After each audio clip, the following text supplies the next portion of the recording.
Hey everybody, welcome to Brick Vault. Today we are looking at the Cloud Rider Swoop bike sets. It's basically two very cool builds for some hover bikes, hover speeders, whatever you want to call them. I really like the way both of them look. Included are three different minifigs, Enfys Nest, which has got a very cool headpiece.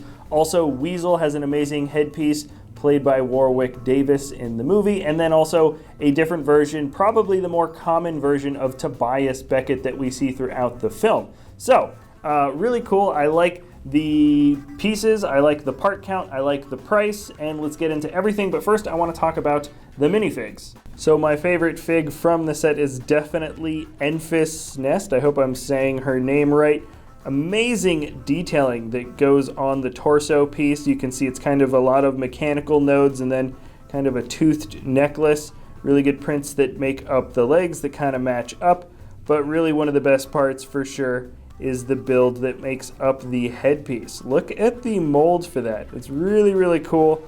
And also these are a little bit squishy.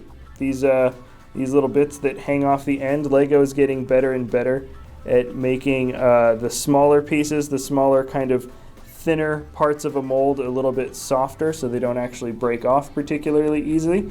And Enfys comes with a perfectly black head. Even though you do see her face in the film, they decided not to go with the face print. Personally, it doesn't really bother me. It would have been kind of nice to have a face print just because you do see her. And hold on, let's take a look at the back. Just thought you guys might want to see just that little bit of back printing, and then let me put the cape back on.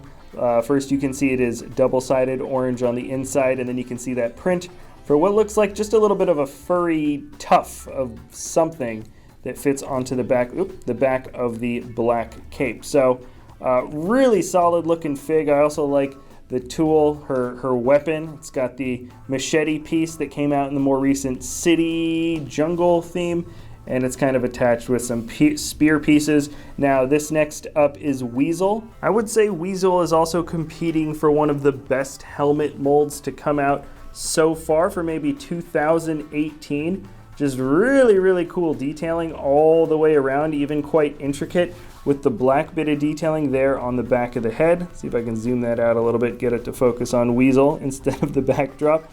But really cool. He looks so good from all directions, and he's got amazing detailing that goes along the chest piece. And Weasel doesn't have a pure black head like what's her name, like Enfys Nest. But instead, let's see if I can do this better. Come on, Weasel. You can focus. There we go. He's got just a little bit of dark brown printing that goes along the black head. It goes onto both sides, and that's so you can see it just a little bit because that mold on the helmet kind of cuts upward, and you can see it through the side detailing there. So that's kind of interesting that you get from Weasel, but a really cool looking bad guy, or bad good guy.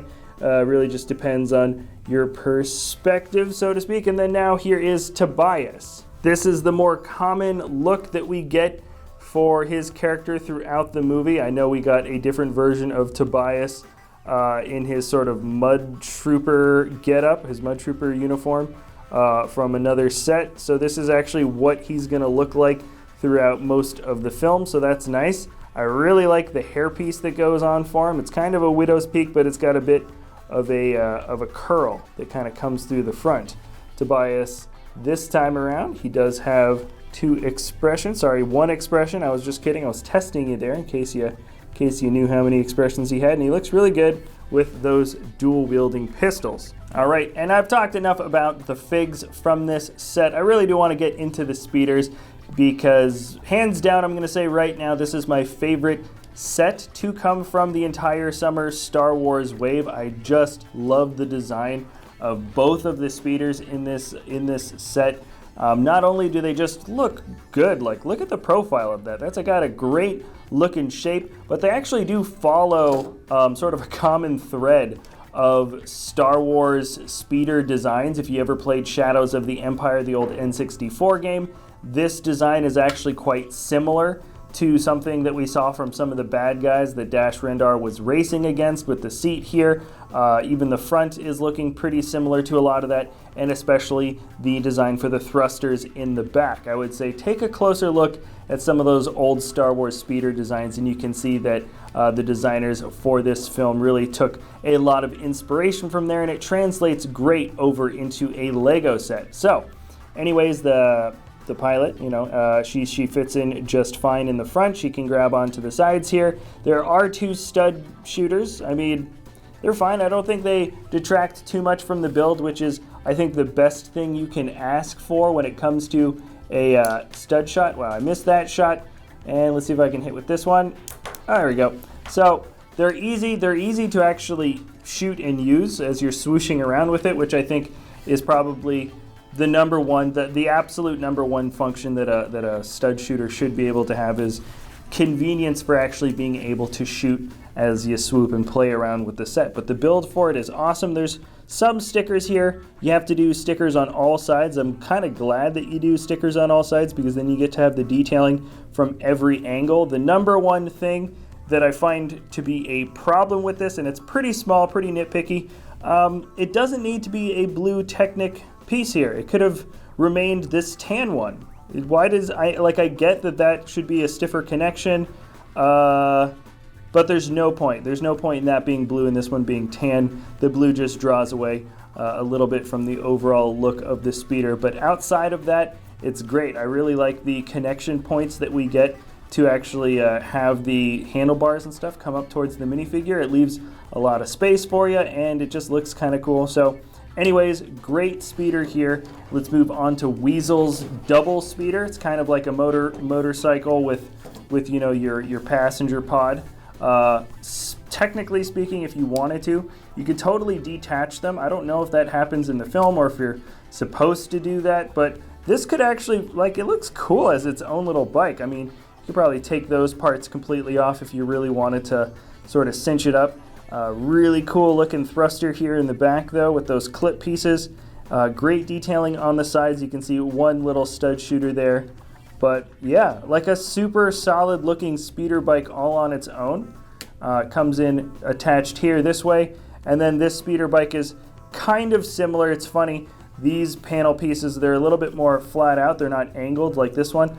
And they're just inverted in terms of what direction they're facing. So it's a similar design, but the body here is a little bit, it builds up to a higher point. It's a little bit more slender through and through. The detailing is really fun though. Just solid looking bikes. I just love the way these things turned out. The back has a similar sort of longer seat. I think this is just to kind of look like if you wanted an extended seat to have people sitting further back, like an extended seat there, even though you can't really seat a minifig. But really cool looking stuff. Just the build for this bike. Oh yeah, also the nitpicky thing too. That's in red. You could have done that in black. That same piece comes in black. Didn't need to be in red. That's fine though. It doesn't detract quite as much just because there are more red highlights throughout both of these builds. So that one doesn't bother me as much, but the blue Technic piece here probably is the number one thing that I would say I don't like about anything on this set. So let me get it all kind of beautified for you. So before I jump into my conclusion, I did want to point out the last of the detailings here. This is the fuel that everybody's fighting over. I know it came out in a few of the other solo sets. Anyways, it's in another one of the similar looking cargo containers. Obviously, you need to have something that these characters are going to be fighting over. But anyways, here is the final conclusions of the set. It is a $29.99 set, comes in at 355 parts, making it not only a pretty good part to price ratio, it's actually pretty solid just for sort of a standard set, but when you come and think about just sort of how the standard Star Wars sets are priced, this is an amazing set to get in terms of its actual part to price ratio within the Star Wars line, especially this more recent Solo and, well, whatever the summer wave was. This is probably definitely one of your best bang to buck sets. I think the speeders are amazing. Not only are hover speeders just something that people, like lots of AFOLs are definitely building tons of hover speeder bikes. I think it's just, for some reason, it's really just gravitated. It's just like a fun design that people really sort of gravitate towards.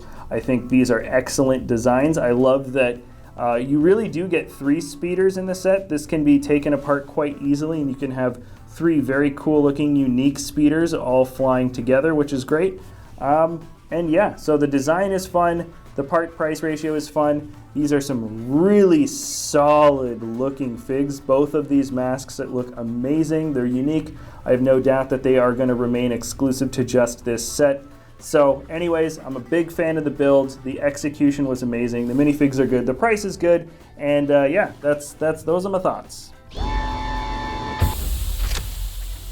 Oh, hey everybody, hope you enjoyed that video. I just wanted to pop in really quick and say that we do have a web store, brickvault.toys, that sell instructions for super high quality mocks that are built by incredibly talented designers. So that is the first link in the description below. And also there's other videos too. We've got other things if you want to watch that. All right, thanks again for watching, and we'll see you next time at Brick Vault.